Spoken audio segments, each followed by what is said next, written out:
लाहौर के अंदर 150 से ज़ायद अकेडमीज़ हैं और अक्सर दोस्त मुझसे सवाल पूछते हैं कि कौन सी अकेडमी के अंदर एडमिशन लेना चाहिए, क्या खास चीज़ उसमें होनी चाहिए। मैं इस वक्त कौन सी अकेडमी में हूँ, लाहौर की ही एक अकेडमी है और इसमें क्या खासियत है, कौन सी बेस्ट अकेडमी है, ये सब तफसील मैं आपको इस वीडियो में बताऊँगा।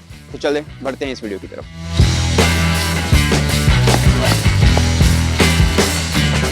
और वो टच ना हो यहाँ पे चलो जी हाथों पे। पर यहाँ से तेज बोल कर कितना तेज कर सकते करो। उधर तो टाइम नहीं होता, उधर हमने पकड़ना है, थ्रो करना है। दोस्तों लाहौर में आपको 1000 से 35,000 फीस वाली बहुत सी एकेडमीज मिलेंगी। आप एडमिशन कराने जाएंगे तो पहले रोज ही एकेडमी वाले आपको बताएंगे कि आपका बच्चा लारा, बाबर आजम, वसीम अकरम बनने की पूरी अहलियत रखता है और इस अकेडमी में बन भी जाएगा। ये दरअसल वालदैन की दिल की बात होती है, जिसे सुनकर वालदैन हजारों एडमिशन फीस अदा कर देते हैं। फिर पता चल रहा होता है कि बच्चे को मैच मुश्किल से मिलता है और अगर कहीं खेलने जाना हो तो हजारों रुपए अलग अदा करें, यानी आप एकेडमी मालिक के प्लाजे की दुकान बन जाते हैं। दोस्तों क्या आप जानते हैं कि खैबर पख्तूनख्वा की क्रिकेट क्यों आगे जा रही है? हालांकि वहां लाहौर की निस्बत क्रिकेटर्स की तादाद और सहूलियत बहुत कम है।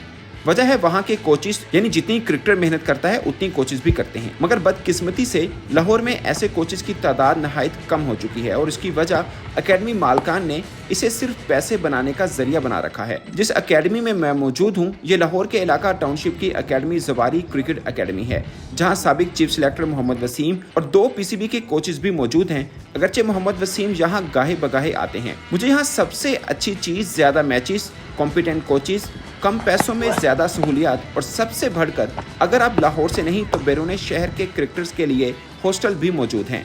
हमने मोहम्मद वसीम से नौजवान क्रिकेटर्स के मुतालिक कुछ गपशप की, आइए आपको सुनाते हैं। मगर उससे पहले आप ये भी जानना चाहेंगे कि इसकी फ़ीस क्या है। यहाँ ट्रेनिंग के लिए आपको माहवार 3000 रुपये ही अदा करने होंगे और अगर मेरा नाम लिया तो शायद 4000 मांग लें। पाकिस्तान क्रिकेट टीम के साबिक चीफ सिलेक्टर वसीम साहब भी इस अकेडमी के साथ जुड़े हैं और गाहे बगाहे यहाँ पे कोचिंग करते हैं। वसीम भाई, सबसे बड़ा क्वेश्चन जो बच्चे के जहन में आता है कि कितनी क्लब्स हैं, किस क्लब के अंदर जाया जाए। आप बीइंग साबिक टेस्ट क्रिकेटर, आप क्या सजेस्ट करेंगे बच्चे को कि आपको क्या चीज देखनी चाहिए किसी क्लब में जाने के लिए, ट्रेनिंग के लिए? देखिए पहले आपने अकेडमी का जिक्र किया और फिर आपने क्लब का जिक्र किया, दोनों में जमीन आसमान का फर्क है।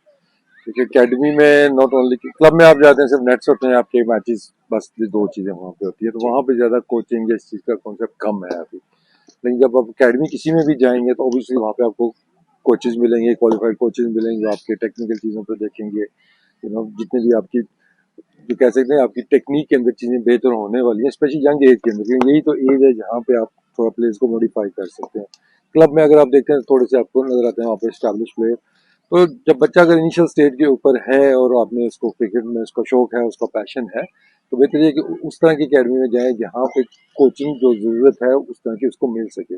सिर्फ अपॉर्चुनिटी ना मिले कि ये मैच खेल लें, आप नेट कर लें, बल्कि साथ साथ उसकी कोचिंग हो, उसकी गेम सिखाई जाए, उसको स्किल्स को बेहतर किया जाए, चाहे वो टेक्निकल है, चाहे वो उसका कोई और चीज़ है या फिजिकल है उसकी कोई चीज़। क्योंकि इस एज से जो भी आप ग्रूमिंग बच्चों की करेंगे आगे चल के बहुत काम आएंगे उनके।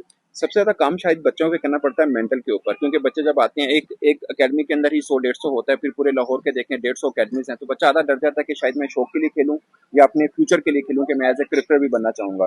तो उस मेंटल के ऊपर आप बच्चे के कैसे काम करते हैं, लाइक उसे हो कि इस लाहौर से भी वो निकल के आगे फिर पाकिस्तान टीम या बड़ी क्रिकेट की तरफ जा सकता है वो? देखिए उसमें एज ग्रुप जो है ना वो बहुत इंपॉर्टेंट है। अभी किसी वजह से बने हुए हैं अंडर 19, अंडर 13, 16 के, वो कम्पीट करें अपने एज ग्रुप के साथ, उनकी असल डेवलपमेंट तब होती है। एट टाइम्स ये होता है कि कुछ जगह में मैंने देखा है कि छोटे बच्चे बड़े बच्चे मिक्स खेल रहे होते हैं और वो स्केल का बहुत ज्यादा डिफरेंस आ जाता है टैलेंट का उस टाइम के लिहाज से, क्योंकि ऑब्वियसली वो फिजिकली स्ट्रॉन्ग है, ये बच्चे छोटे हैं, तो कुछ की ग्रोथ हो जाती है जो एक्स्ट्रॉर्डिनरी बच्चे होते हैं। लेकिन एवरेज जो बच्चे होते हैं जब वो अपने साथ के बच्चों में खेलेंगे, अपने एज ग्रुप के साथ, उनकी ग्रोथ बेहतर तरीके से होगी। तो मैं हमेशा यही कोशिश करता हूँ कि जहाँ पे भी जाएं एज ग्रुप वाइज, चाहे उनके मैचेस हैं चाहे उनकी प्रैक्टिस सेशंस हैं, उनको डिवाइड करके ग्रुप के साथ काम किया जाए। इसी तरह मैचेस के अंदर भी उनके मैचेस अरेंज किए जाएं, तो अंडर 13 का मैच है, 13 वाले खेल रहे हैं, 16 वाले खेल रहे हैं, 19 है तो वो खेल रहे हैं।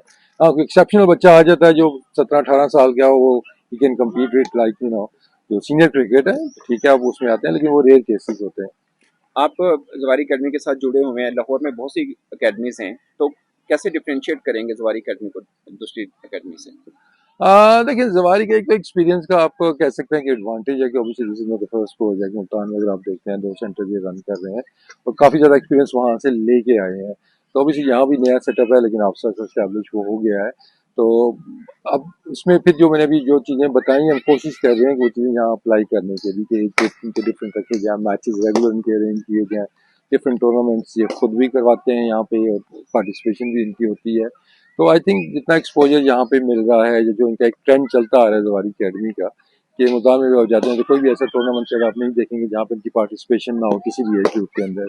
तो यहाँ पे भी कोशिश यही है कि कोई भी अंडर 19 के कोई टूर्नामेंट लोकल होते हैं या 19 है तो 18 है, तो उसमें इनकी पार्टिसिपेशन प्लस आपकी जो सीनियर टीम है पार्टिसिपेशन आपकी नज़र आती है। तो आई थिंक जो कंप्लीट आपको मतलब एक पैकेज जो चाहिए होता है ना, वो आपको प्रोवाइड करता है ज़वारी अकेडमी। एक जेनेरिक क्वेश्चन है, कोई बच्चे जो अभी बिल्कुल इमेच्योर हों, जो क्रिकेट खेलना भी शुरू किया हो, बैटिंग बॉलिंग की तो टिप्स उनको मिलती रहती हैं, बट उनकी फील्डिंग को खासकर जो डाइट के ऊपर होता है कि किन चीज़ों का बच्चों को ख्याल रखना चाहिए, जिन्होंने जस्ट अभी बडिंग क्रिकेटर्स हों, अभी शुरू किया उन्होंने? लेकिन डाइट तो कोई नहीं, बच्चे तो जो मर्जी खाएं, जो मर्जी बच्चों खा का बच्चे खा लें, अनलेस के बहुत ही वो आ गया तो आपने शुरू से इस पे वो करना है।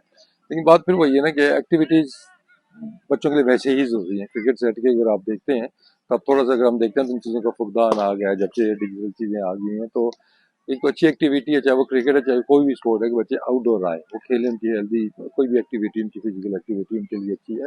तो आई थिंक इसमें एक तो यही है बस उनको पैशन जो है ना उसके मुताबिक क्रिकेट का शौक है तो ठीक है। आप अभी आपने फील्डिंग की बात की है या टेक्निकल चीज़ों की या और चीज़ों की, तो ऑब्वियसली अगर आप क्लब्स में जाते हैं तो वहाँ पे आपको कम नजर आएगा कि फील्डिंग के ऊपर ध्यान दिया जा रहा है या फिर ज़्यादा कोचिंग वहाँ पे हो रही है। वहाँ पे नॉर्मल आप प्रैक्टिस करते हैं, आप मैचेस खेलते हैं।